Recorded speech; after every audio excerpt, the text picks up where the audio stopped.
சமையலில் வெஜிடபிள் பொங்கல் தாங்க செஞ்சுருக்கேன். காயெல்லாம் போட்டு ஒரு பொங்கல் செஞ்சுருக்கேன். நார்மலாக நம்ம வெறும் பொங்கல் தான் செய்வோம் இல்லையா, இன்றைக்கி காயெல்லாம் போட்டு செஞ்சுருக்கேன். குழந்தைங்களுக்கெல்லாம் பிடிக்கும், பிடிச்ச மாதிரி தாங்க செஞ்சுருக்கேன். வாங்க இதை எப்படி செய்கிறதுன்னு வீடியோக்குள்ளே போகலாம். வீடியோவை சப்ஸ்கிரைப் பண்ணுங்கள். அப்போ தான் நான் போடுற வீடியோ உங்களுக்கு உடனே வந்து சேரும். இப்போ பார்த்திங்கன்னா நான் ஒரு கிளாஸ் பச்சரிசி எடுத்திருக்கேன். அதே கிளாஸால் அரை கப் சிறுபருப்பு எடுத்திருக்கேன்.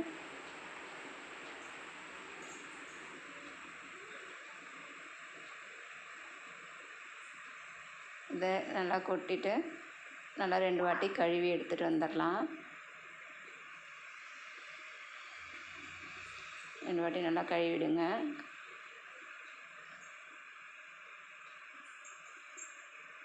ஒன்றரை கப்பு அரிசியும் பருப்புக்கும் நான் ஒரு 5 கிளாஸ் தண்ணி ஊற்றி வச்சுருக்கேங்க. சாதத்துக்கு தேவையான அளவு உப்பு போட்டுக்கலாம். இது மூடி போட்டு ஒரு 5 விசில் விட்டு இறக்கிக்கலாங்க. 5 விசில் போதும், வெந்துடும். பார்த்திங்கன்னா விசில் வர்றதுக்குள்ளே நம்ம காய்கறியெல்லாம் கட் பண்ணிக்கலாம். பச்சை மிளகாய், கேரட்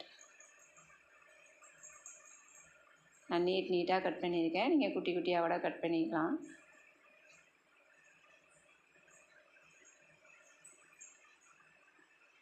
பீன்ஸையும் கட் பண்ணிக்கலாங்க.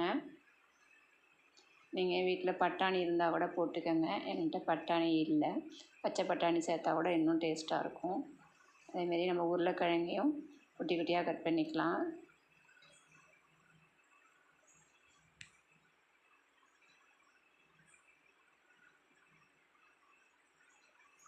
காய்கறியெல்லாம் போட்டு கொடுத்தா பசங்களுக்கு ஹெல்த்தியாகவும் இருக்கும், உடம்புக்கும் ரொம்ப நல்லது. ஏன்னா நம்ம தனியாக காய்கறி போட்டு கொடுத்தோம்னா பசங்க சாப்பிட மாட்டாங்க. இந்த மாதிரி கலந்து கொடுத்தோம்னா பசங்க சாப்பிட்ருவாங்க.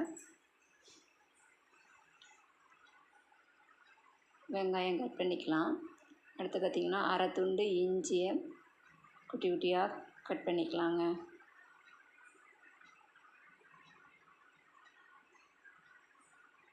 எவ்வளோ குட்டியாக கட் பண்ண முடியுமோ அவ்வளோ குட்டியாக கட் பண்ணிக்கோங்க.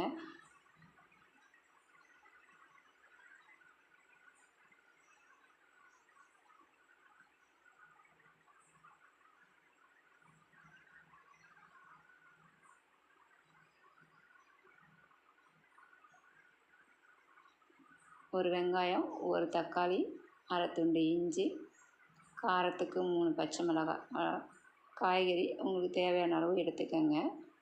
பார்த்திங்கன்னா விசில் வந்து அடங்கிருச்சு. நம்ம இன்னொரு அடுப்பில் வச்சுட்டு தாளிப்பு கொடுத்துக்கலாம்.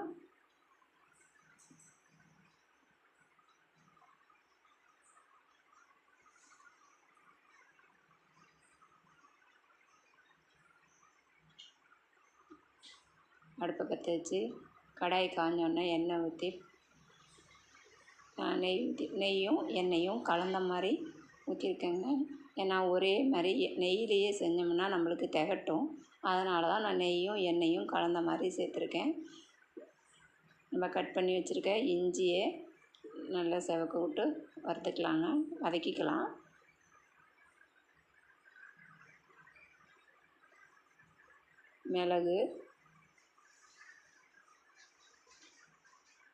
மிளகு, ஜீரகங்க, இதையும் நம்ம பொங்கலுக்கு தாளிக்கிற மாதிரியே தான் தாளிக்க போகிறோம்.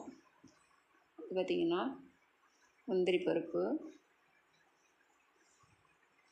அதையும் போட்டு வதக்கிக்கலாம்.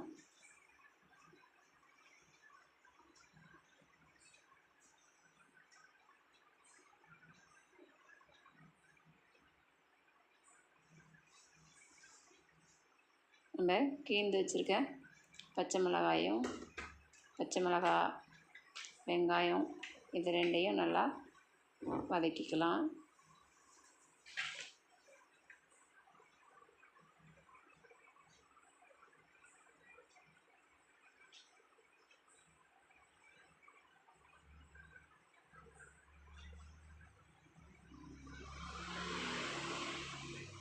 வதங்கிருச்சு. நம்ம கட் பண்ணி வச்சுருக்கேன் தக்காளியும் சேர்த்து நல்லா வதக்கிக்கலாங்க. அடுத்தது பார்த்திங்கன்னா தக்காளி வதங்கிருச்சு. நம்ம கட் பண்ணி வச்சுருக்க கேரட்டு, பீன்ஸு, உருளைக்கிழங்கு இதெல்லாம் இது கூட சேர்த்துக்கலாம்.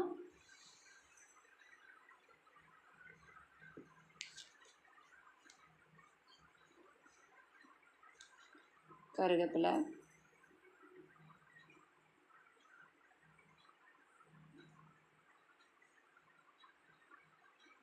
நம்ம ஏற்கனவே சாதத்துக்கு உப்பு போட்டு வேக வச்சுருக்கோம். இப்போ காய்க்கு மட்டும் உப்பு போட்டால் போதும். கொஞ்சமாக மஞ்சள்தூள்,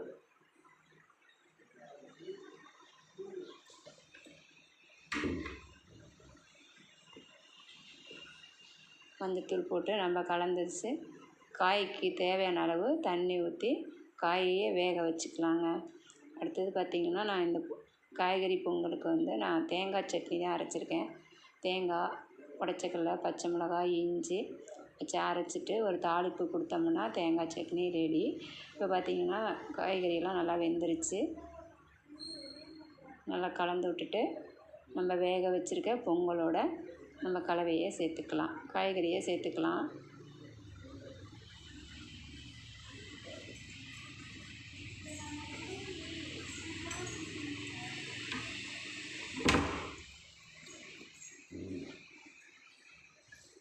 உங்களுக்கு ரொம்ப திக்காக இருந்ததுன்னா கொஞ்சமாக தண்ணியை சூடு பண்ணி கலந்துக்கங்க. பச்சை தண்ணியை ஊற்றி கலந்துடாதீங்க. இப்போ பொங்கல் சல்லுன்னு ஆகிடும். அதனால் நானே கொஞ்சம் தண்ணியை சூடு பண்ணி தாங்க இதில் ஊற்றிருக்கேன். நல்லா கலந்து விட்டு இறக்கணும்னா அருமையான வெஜிடபிள் பொங்கல் ரெடிங்க.